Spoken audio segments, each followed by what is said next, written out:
प्राचीन काल रे देवशिल्पी भगवान विश्वकर्मा तांकर आश्चर्यजनक कला एवं स्थापत्य द्वारा देवता मानक पाई अनेक कोठा महल एवं अस्त्र निर्माण करथिले।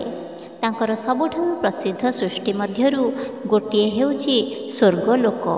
से लंकार सुवर्ण दुर्ग मध्य निर्माण करथिले, जहाकू परे रावण छड़ाई नहीं जाइथिला।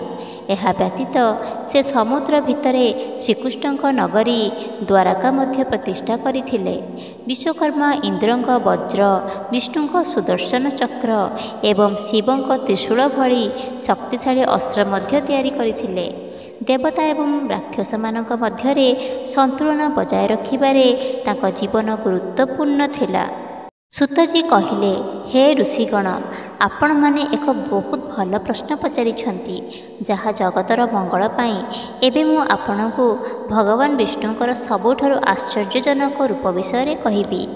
भगवान विष्णुंकर अनेक रूप अछि, किंतु सेमानक मध्यरु सबुठारु बड़ एवं विशेष जहाकु ध्यान देई सुण। केवल सही दिव्य रूप को मने पकाइले सबुठारु बड़ पाप मध्य नष्ट हो जाए, एथिरे कौनसी संदेह नहीं। थरे लक्ष्मी मध्य भगवान विष्णु को यही समान प्रश्न पचारिथिले। लक्ष्मी पचारिथिले, हे प्रभु, लोक माने आपणकर अनेक रूप को पूजा करती, यही समस्त रूप समान कि सेमानक मध्यरु कौनसी एक विशेष एवं अन्य कौनसी गुण? भगवान विष्णु कहले, जेतेबेले मु समग्र ब्रह्मांड को मो आत्मारे ग्रहण करे, सेतेबेले मु एककालीन अनेक रूप धारण करे। मु मोर मायार प्रभाव रे एही रूप गुडी को सृष्टि करे। हे देवी, जेतेबेले मु विश्व सृष्टि करे, सेतेबेले मु एक विशेष रूप धारण करे, जहाको मु विश्वकर्मा रूप बोली कुहे। एही रूप रे मु प्रथमे ब्रह्मा को सृष्टि करे, जे यज्ञ एवं वेद ज्ञानर विस्तार करती। तापरे मु ब्रह्मा को कला ज्ञान शिखाए, जहा जोगु विश्वर समस्त सृष्टि हुए। विश्वकर्मा एही रूप मोर समस्त रूप मध्यरु सबुठारु गुरुत्वपूर्ण। यह सेही रूप जहा द्वारा समग्र विश्व सृष्टि हुए। जे एही द्रव्य रूप रे ध्यान करे, तांकर समस्त कष्ट दूर हो जाए। एहीपरि भगवान विष्णु तांकर विश्वकर्मा रूपर गुरुत्व को व्याख्या करथिले। सूतजी कहले, हे मुनिगण, जेतेबेले भगवान विष्णु लक्ष्मी को तांको दिव्य रूप विषय कहले, से चुप हो गले। तापरे मुनिगण सूतजी ताको पचारिले, हे महाराज, आपण एही दिव्य कथावार्ता विषय किपरि जानिले एवं भगवान विष्णुक विश्वकर्मा रूप किपरि विश्व प्रसिद्ध हैला? सूताजी कहले, हे मुनिगण, शुण, मु आपणको कहिबी जे मु या किपरि जानिली। अंगिरा नामक जड़े महान मुनि थिले। से हिमालय निकटवर्ती गंगा कूଳରେ कठोर तपस्या करथिले। से वर्षारे छता बिना, शीतरे ठंडा पानी रे एवं ग्रीष्मरे प्रचंड सूर्य तपस्या करथिले, किंतु तथापि तांकर मन अस्थिर रहिला, जेपरि हरिण एणे तेणे दौड़ाए। तापरे हठात आकाशर एक स्वर आसिला, हे तपस्वी, आपण व्यर्थरे कठिन परिश्रम करुछंती। जेतेबेले तीरटी लक्ष्यस्थल को विच्युत हुए, यह किपरि लक्ष्यस्थल रे बाजिब?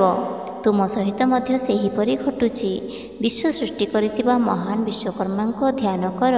से पांचमुख एवं 10टी हाथ सहित एक दिव्य रूपरे अछंती, जहाँ को सरस्वती एवं लक्ष्मी पूजा करती।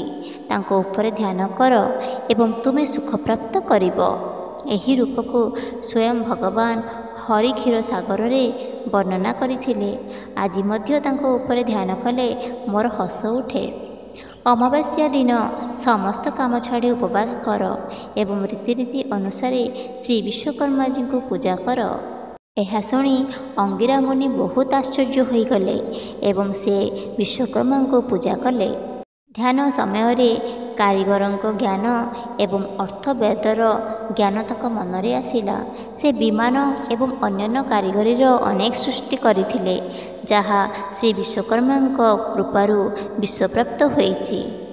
ସେବେଠାରୁ ଶ୍ରୀ ବିଶ୍ୱକର୍ମାଙ୍କ ରୂପ ବିଶ୍ୱରେ ପ୍ରସିଦ୍ଧ ହୋଇଗଲା। ଏହି କାହାଣୀ ଶୁଣିଥିବା ପ୍ରତ୍ୟେକ ବ୍ୟକ୍ତି ଜ୍ଞାନ ପାଆନ୍ତି। ଏହି ରୂପ ଜଗତ ପାଇଁ ଅତ୍ୟନ୍ତ ଲାଭଦାୟକ ଏବଂ ଯିଏ ଏହି ରୂପରେ ଧ୍ୟାନ କରେ ନାହିଁ ସେ ପ୍ରକୃତରେ ପାପୀ। ହେ ମହାରାଜ, ଯେତେବେଳେ ମୁଁ ଆପଣଙ୍କଠାରୁ ବିଶ୍ୱକର୍ମାଙ୍କ କାହାଣୀ ଶୁଣେ ମନ ସନ୍ତୁଷ୍ଟ ହୁଏ ନାହିଁ। ଯେପରି ଦେବତାମାନେ ଅମୃତପାନ କରି ତୃପ୍ତ ହୁଅନ୍ତି ନାହିଁ, ଶ୍ରୀ ବିଶ୍ୱକର୍ମାଙ୍କ କାହାଣୀ ଶୁଣିବାର ଇଚ୍ଛା ବାରମ୍ବାର ବୃଦ୍ଧି ପାଉଛି। ଯେପରି ପବନ ଯୋଗୁଁ ଅଗ୍ନି ଅଧିକ ତୀବ୍ର ହୋଇଯାଏ। ସୂତଜୀ କହିବା ଆରମ୍ଭ କଲେ, ହେ ଋଷିଗଣ, ଶ୍ରୀ ବିଶ୍ୱକର୍ମାଙ୍କର ଦିବ୍ୟ କାହାଣୀକୁ ଧ୍ୟାନ ଦିଅନ୍ତୁ ଏବଂ ଶୁଣନ୍ତୁ, ଯିଏ ସମସ୍ତଙ୍କ ଦ୍ୱାରା ପୂଜିତ ଏବଂ ସଚ୍ଚିଦାନନ୍ଦ। ପ୍ରାଚୀନ କାଳରେ ପ୍ରମାଙ୍ଗଦ ନାମକ ଜଣେ ରାଜା ଥିଲେ। ସେହି ରାଜା ତାଙ୍କ ପ୍ରଜାମାନଙ୍କର ବହୁତ ଯତ୍ନ ନେଉଥିଲେ, ଯେପରି ପିତାମାତା ସେମାନଙ୍କ ସନ୍ତାନମାନଙ୍କର ଯତ୍ନ ନିଅନ୍ତି। ସେ କେବେ ବି ଧର୍ମର କାର୍ଯ୍ୟକୁ ଅବହେଳା କରୁନଥିଲେ ଏବଂ ତାଙ୍କର ପୂଜା ଅତ୍ୟନ୍ତ ସତର୍କତାର ସହିତ କରୁଥିଲେ।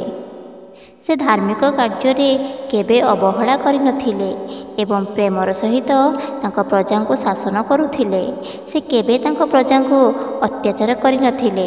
ରାଜାଙ୍କ ରାଜ୍ୟ ମଧ୍ୟ ଖୁସି ଥିଲା, କାରଣ ଏଥିରେ କୌଣସି ଖରାପ କିମ୍ବା ଦୁଷ୍ଟ ବ୍ୟକ୍ତି ନଥିଲେ। ରାଜାଙ୍କ ପତ୍ନୀ କମଳା ମଧ୍ୟ ଜଣେ ସତୀ, ବିଦ୍ୱାନ ଏବଂ ଧାର୍ମିକ କର୍ମରେ ପାରଙ୍ଗମ ଥିଲେ।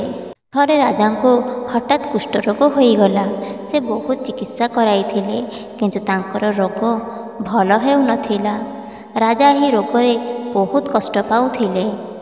ଋଷିମାନେ ପଚାରିଲେ, ହେ ସୂତ, ମୋତେ କୁହନ୍ତୁ, ଧର୍ମ ସହିତ ରାଜତ୍ୱ କରୁଥିବା ରାଜାଙ୍କୁ ଏହି ରୋଗ କିପରି ହେଲା? ଯଦି ଧର୍ମ ପାଳନ କରୁଥିବା ଲୋକମାନେ ମଧ୍ୟ ରୋଗ ପାଇପାରନ୍ତି, ତେବେ ଲୋକମାନେ ଧର୍ମରେ କିପରି ବିଶ୍ୱାସ କରିବେ? ସୂତ କହିଲେ, ହେ ଋଷିମାନେ, ସେହି ରାଜା ତାଙ୍କ ପୂର୍ବଜନ୍ମରେ ନାସ୍ତିକତା ପ୍ରଚାର କରିଥିଲେ। ସେ ଲୋକମାନଙ୍କୁ କହୁଥିଲେ ଯେ ଏହି ଜଗତ ଅନନ୍ତ ଏବଂ ଏହାର କୌଣସି ସୃଷ୍ଟିକର୍ତ୍ତା ନାହାନ୍ତି।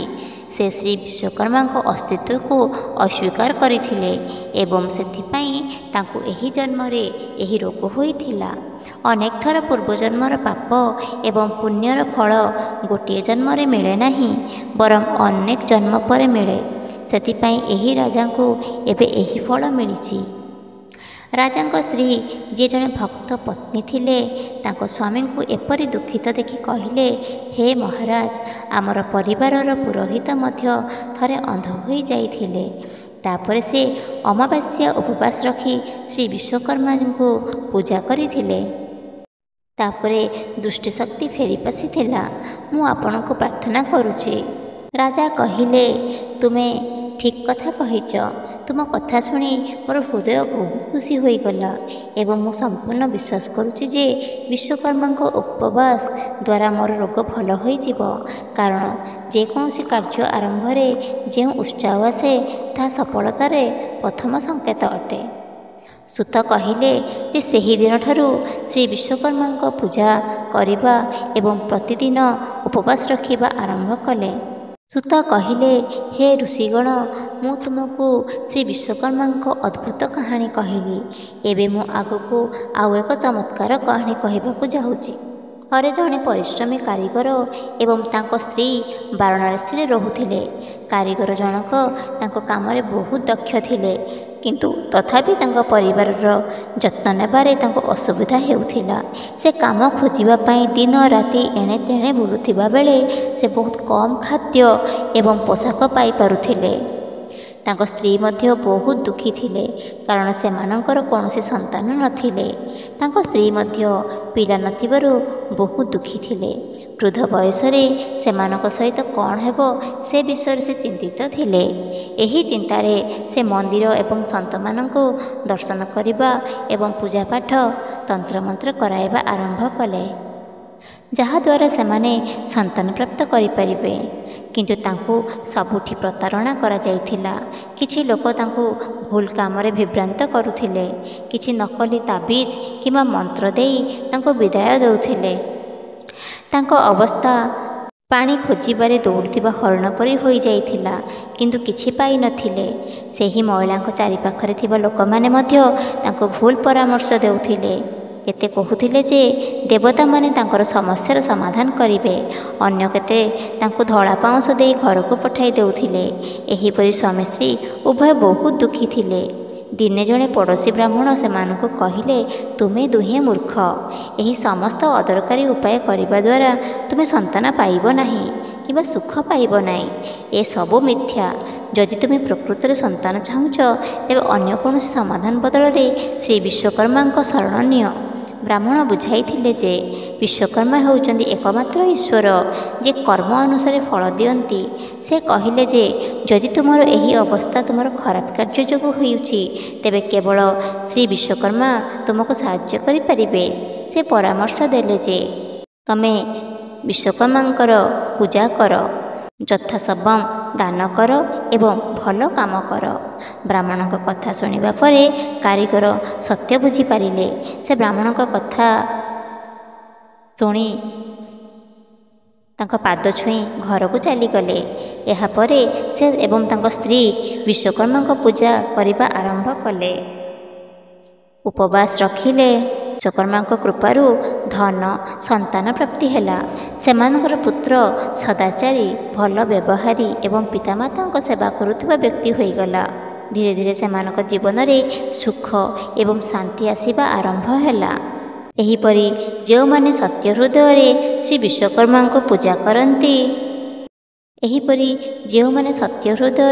ଶ୍ରୀ ବିଶ୍ୱକର୍ମାଙ୍କୁ ପୂଜା କରନ୍ତି ସେମାନେ ଏହି ଜୀବନରେ ଖୁସି ରୁହନ୍ତି ଏବଂ ସନ୍ତାନର ସୁଖ ପାଆନ୍ତି।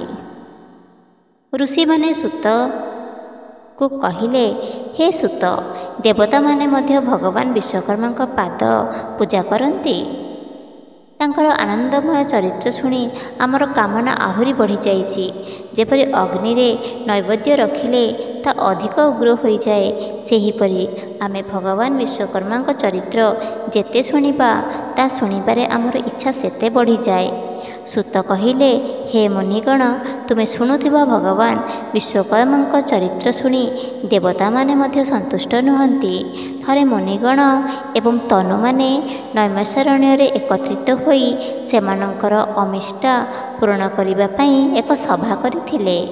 ମୁନି ବିଶ୍ୱାମିତ୍ର କହିଥିଲେ ଯେ ଯଜ୍ଞ କରିବା ସମୟରେ ରାକ୍ଷସମାନଙ୍କ ଯୋଗୁଁ ଅନେକ ଲୋକ ଅସୁବିଧାର ସମ୍ମୁଖୀନ ହେଉଛନ୍ତି। ରାକ୍ଷସମାନେ ଯଜ୍ଞରେ ବାଧା ସୃଷ୍ଟି କରନ୍ତି ଏବଂ ସେମାନେ ମଣିଷ ମାଂସ ଖାଇବା ଆରମ୍ଭ କରନ୍ତି। ମାତଙ୍ଗ ମୁନି କହିଥିଲେ ଯେ ଆମର ପୁରୋହିତ ଉପମନ୍ୟୁ, ଯିଏ ବ୍ରହ୍ମଚର୍ଯ୍ୟ ପାଳନ କରନ୍ତି, ସେ ଯଜ୍ଞର ରକ୍ଷକ ହୋଇପାରିବେ। ସୂତ କହିଲେ, ହେ ମୁନିଗଣ, ଋଷିମାନଙ୍କ କଥା ଶୁଣିବା ପରେ ବରିଷ୍ଠ ମୁନି କହିଥିଲେ ଯେ ଏପରି ସମସ୍ୟା ପୂର୍ବରୁ ମଧ୍ୟ ଆସିଥିଲା। ସେତେବେଳେ ଋଷି ଏବଂ ମୁନିମାନେ ସ୍ୱର୍ଗରେ ବ୍ରହ୍ମାଜୀଙ୍କ ପାଖକୁ ଗଲେ। ବ୍ରହ୍ମା ଏକାଗ୍ରତାର ସହିତ ଋଷିମାନଙ୍କ ସମସ୍ୟା ଶୁଣିଲେ ଏବଂ ସେମାନଙ୍କୁ ଭଗବାନ ବିଶ୍ୱକର୍ମାଙ୍କ କାହାଣୀ ଶୁଣିବାକୁ ପରାମର୍ଶ ଦେଲେ। ସୂତ କହିଲେ, ବ୍ରହ୍ମାଙ୍କ ଅନୁରୋଧରେ ବିଶ୍ୱାମିତ୍ର ମୁନି ଏକାଗ୍ରତାର ସହିତ ଶୁଣିଲେ ଏବଂ ଖୁସିରେ କହିଲେ ଯେ ବ୍ରହ୍ମା ଠିକ୍ କହୁଛନ୍ତି, କେବଳ ଭଗବାନ ବିଶ୍ୱକର୍ମା ସମସ୍ତ ସମସ୍ୟାର ସମାଧାନ କରିପାରିବେ। ତାପରେ ସମସ୍ତ ମୁନି ସ୍ୱର୍ଗକୁ ଯାଇ ସେମାନଙ୍କର ସମସ୍ୟା କହିଲେ। ବ୍ରହ୍ମା ଏକାଗ୍ରତା ଦ୍ୱାରା ରାକ୍ଷସମାନଙ୍କ ଦ୍ୱାରା ସୃଷ୍ଟ ସମସ୍ୟାକୁ ବୁଝିଲେ ଏବଂ କହିଲେ ଯେ କେବଳ ବିଶ୍ୱକର୍ମା ଏହି ସମସ୍ୟାର ସମାଧାନ କରିପାରିବେ। ତାଙ୍କୁ ପୂଜା କରି ରାକ୍ଷସମାନଙ୍କର ବିନାଶ ହୋଇପାରିବ। ସୂତ କହିଲେ, ବ୍ରହ୍ମାଙ୍କର ପରାମର୍ଶରେ ଋଷିମାନେ ଯଜ୍ଞ ଆରମ୍ଭ କଲେ, ବିଶ୍ୱକର୍ମାଙ୍କୁ ପୂଜା କଲେ। ଅଙ୍ଗିରା ଋଷି ସେମାନଙ୍କୁ କହିଥିଲେ ଯେ ଭଗବାନ ବିଶ୍ୱକର୍ମା ପୂଜା କରିବା ଦ୍ୱାରା ସମସ୍ତ ରାକ୍ଷସ ବିନାଶ ହେବେ। ଋଷିମାନେ ଅଙ୍ଗିରା ଋଷିଙ୍କ ପରାମର୍ଶ ପାଳନ କରି ଯଜ୍ଞ କରି ରାକ୍ଷସମାନଙ୍କୁ ବିନାଶ କରିଥିଲେ। ସୂତ କହିଲେ, ହେ ମୁନିମାନେ, ଏବେ ମୁଁ ତୁମକୁ ଉଜ୍ଜୟିନୀର ଜଣେ ବଣିକ ଧନଞ୍ଜୟଙ୍କ କାହାଣୀ କହିବି। ଧନଞ୍ଜୟ ବହୁତ ଧନୀ ଥିଲେ, କିନ୍ତୁ ଧୀରେ ଧୀରେ ତାଙ୍କର ସମସ୍ତ ସମ୍ପତ୍ତି ଚାଲିଗଲା। ଯେତେବେଳେ ତାଙ୍କ ବନ୍ଧୁମାନେ ତାଙ୍କୁ ସାହାଯ୍ୟ କଲେ ନାହିଁ, ସେ ସଂସାର ପ୍ରତି ବିରକ୍ତ ହୋଇ ଜଙ୍ଗଲକୁ ଚାଲିଗଲେ। ଜଙ୍ଗଲରେ ବୁଲୁଥିବା ସମୟରେ ସେ ଲୋମଶ ମୁନିଙ୍କୁ ଦେଖିଲେ। ମୁନି ତାଙ୍କୁ ଭଗବାନ ବିଶ୍ୱକର୍ମାଙ୍କ ପୂଜା କରିବାକୁ ପରାମର୍ଶ ଦେଲେ। ଧନଞ୍ଜୟ ଭଗବାନଙ୍କୁ ପୂଜା କଲେ ଏବଂ ତାଙ୍କର ସମସ୍ତ କଷ୍ଟ ଶେଷ ହେଲା।